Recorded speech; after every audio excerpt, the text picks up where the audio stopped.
science, God, those two things go together?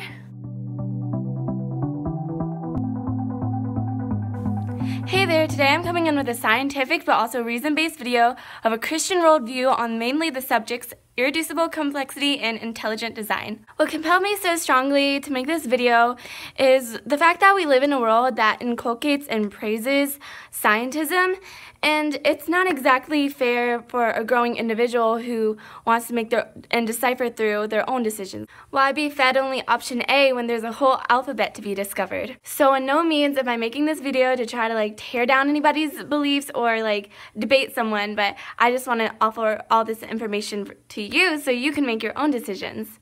Okay, I've already made this intro longer than I wanted to because I have a lot of information to cover and I'm trying to get it in a short amount of time, so I'm just going to hop right into it. First, I want to cover a secular view of the origin of life, and I really don't want to make this part biased in any way, so if you have anything you want to add it into the comments below. And I'm going to be reading right out of Bill Bryson's book, A Short History of Nearly Everything, so it's not biased in any way. And keep in mind, I'm highlighting really certain points because I am trying to go through this video fast, so keep in with me. Okay, so here's the book. I just went through and read and summarized basically what the chapter said, how the universe started, and so I'll read it out to you so it's a shorter amount of time that I'm not going through and reading paragraphs, you know. So so basically a singularity the size of a billionth of a proton, which it explained is incomprehensibly small. It had everything that exists, which is 98% of matter. Or 98% of matter, I mean. And then gravity made it expand out, forming this materials as it went. And it caused the radiation and heat, which was 10 billion degrees, and precisely formed fine-tuned things such as Earth. Okay, in even a shorter amount of time, I'm going to summarize how the Christian believe the Earth began. First off, I'm going to say there's very differing views on this subject. Some are theistic evolutionists, some are mature creationists, some are young earth creationists, and which is all good and has equally good points. But I can only speak from my perspective, being a progressive creationist, so I'll tell you about that. So as you see here, in the original text of the Bible, Yom actually means a period of time in Hebrew. So the original text doesn't say God created the earth in 7 days. It said 7 periods of time, and we don't know exactly how long these periods of time are. It is often translated into day in English just for the ease of translation. I also believe in adaptation rather than mutation, and I believe that science proves God rather than contradicts God, and I'm going to tell you all the reasons for that right now. The possibility for any life existing is almost infinitely slim, and it's balanced on a small scale of numbers and ifs, which I'm going to show a bunch of examples. Should be sliding down some examples. Okay. Future editing, Taylor, thank you. There you go. I'm going to be carrying on the video for the sake of time, but just pause if you would like to read any of these. Also, the almost infinitely crazy number sequence of DNA. And I'm not going to get too far into this because I know there's a lot of videos and resources talking about this, but matter is not... Wait, 1 second. Gotta get my thoughts together. Information is not derived from matter. Matter is derived from information. This DNA sequence actually happening that forms this is basically a typewriter exploding and creating the dictionary. Scientists have been baffled over this sequence for years and years. Okay, I'm going to move on to that and talk about the irreducible complexity of a cell. Back in Darwin's time, cells were viewed as not complex in any way, but more like globs of jello. Because of new technology, we are able to see that this is not the case at all. And the insane complexity of these microscopic machines still perplex scientists to this day. In the supposed beginning of the Earth, the cell was in an environment that had absolutely no need to adapt. I'm going to insert a video of me talking about how insanely complex this cell was through a model animation. Okay, as you can see here, here's the animation of the cell. It's like a roller coaster. After entering the heart of the cell, we view the cell of DNA. The process known as transcription, a molecular machine unwinds a section of the DNA helix to expose the instructions needed to assemble a protein molecule. Another machine then copies these instructions to form another message known as RNA. Transcription is complete. It carries it to the nuclear pore complex, which is like a gatekeeper for the traffic in and out of the cell. RNA strand is then directed to a two-part factory called a ribosome, and then the process of translation begins. Inside the ribosome, an assembly line forms an extensive chain of amino acids. Their sequence arrangement determines the type of protein is made. When the chain is finished, it is then moved from the ribosome to a machine that forms it into the right shape critical to its function. After it is made into a protein, it is then released and shepherded by another molecular machine to the location where it is needed. Just consider the irreducible complexity of this.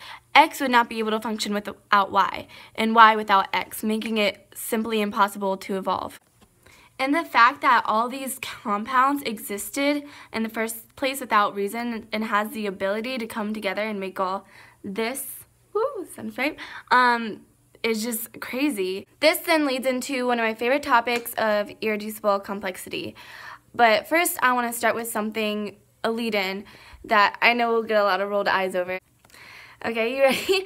What came first, the chicken or the egg? This is not an actual argument I'm trying to make, but I'm using it as a lead-in to irreducible complexity. Now think about this. What evolved first? The chickens, or living being rather, blood or blood vessels? There's just certain things in the environment, but also within ourselves, that if it were not all miraculously evolving at the same time, there would be no chance of life. If it was not able to immediately possess these things, there would be no chance of it living. Kind of going off the top of my head right now, but like how the brain can function without the digestive system getting nutrients to the brain, but also how can we have the thought to look for these nutrients without the brain, and how we have the muscles to go and get these nutrients and without the and how can we look for them without eyes? Like, it just all has to correspond together.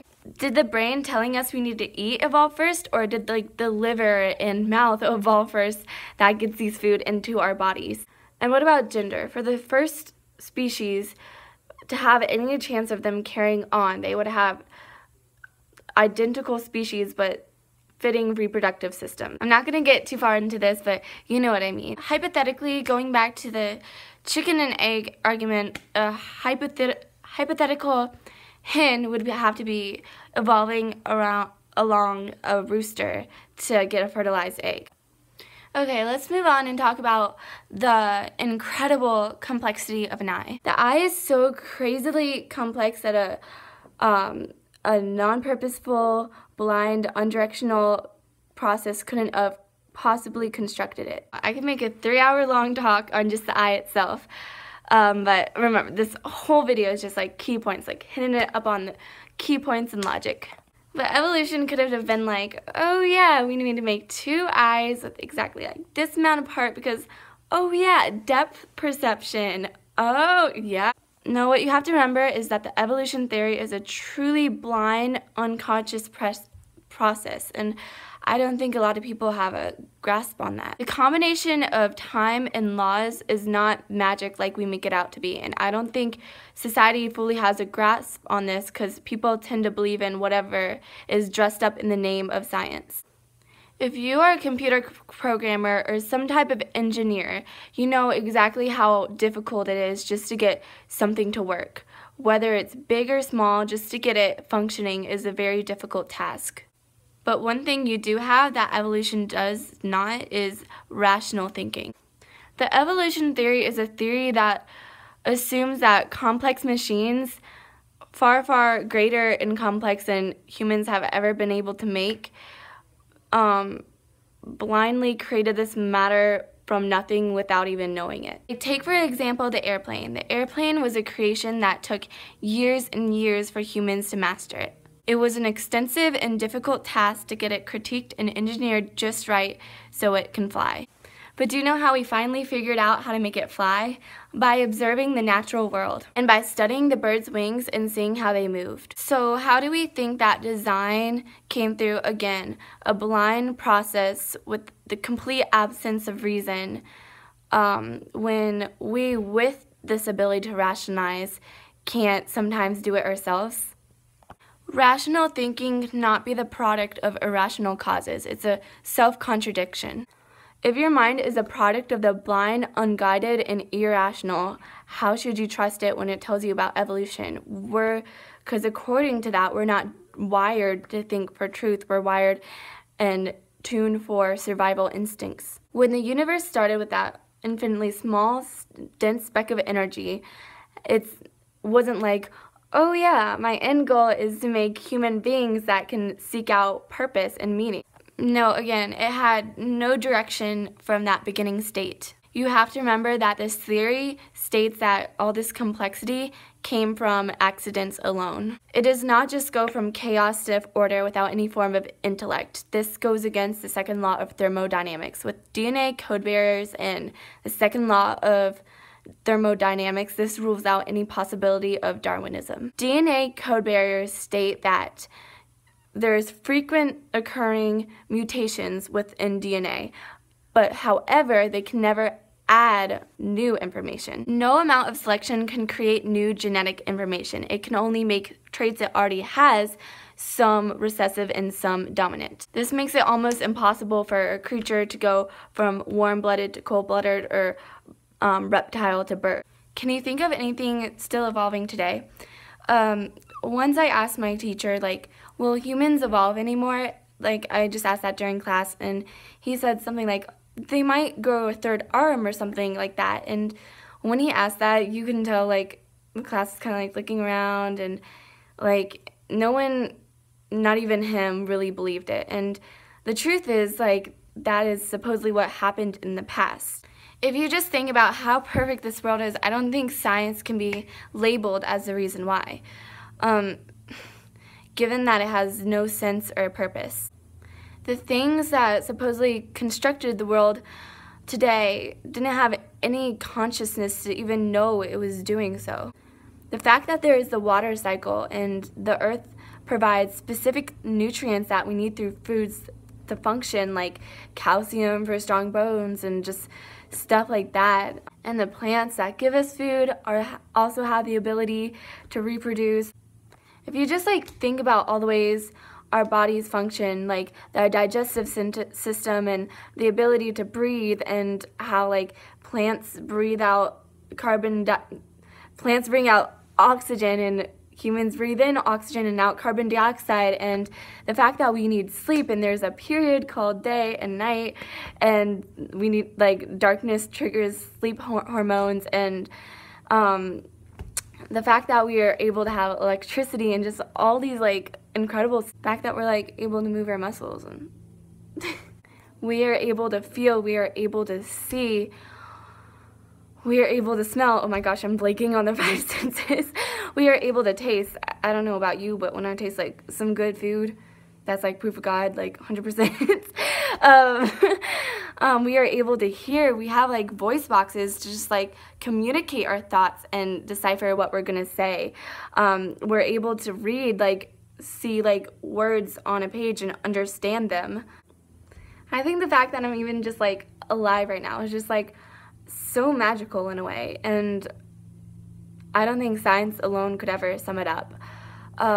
Like lights, sunsets, rainbows, views that take our breath away, babies, little puppy dogs, and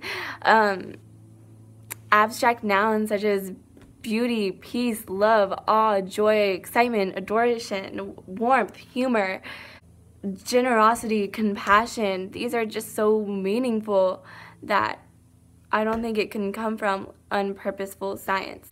What I'm describing is something you call qualia. It comes from a philosophical phenomenon called Mary's room. Okay, now imagine a brilliant neuroscientist named Mary. Suppose Mary is colorblind and sees everything in black and white. And even though Mary is colorblind, she is an expert in color vision. She knows everything ever discovered about its biology and physics. She knows how different wavelengths of light trigger 3 types of cone cells in the retina. And she knows how electrical signals travel down the optic nerve into the brain, and there they create patterns of neural activities that make humans be able to distinguish the millions of colors. Sorry, I'm kind of like talking fast. This video's like been going on for a while, so I'm just like, ah. But anyway. Now imagine one day, for the first time in her life, an apple appears that she can see in color. Now she can experience something she knows all about.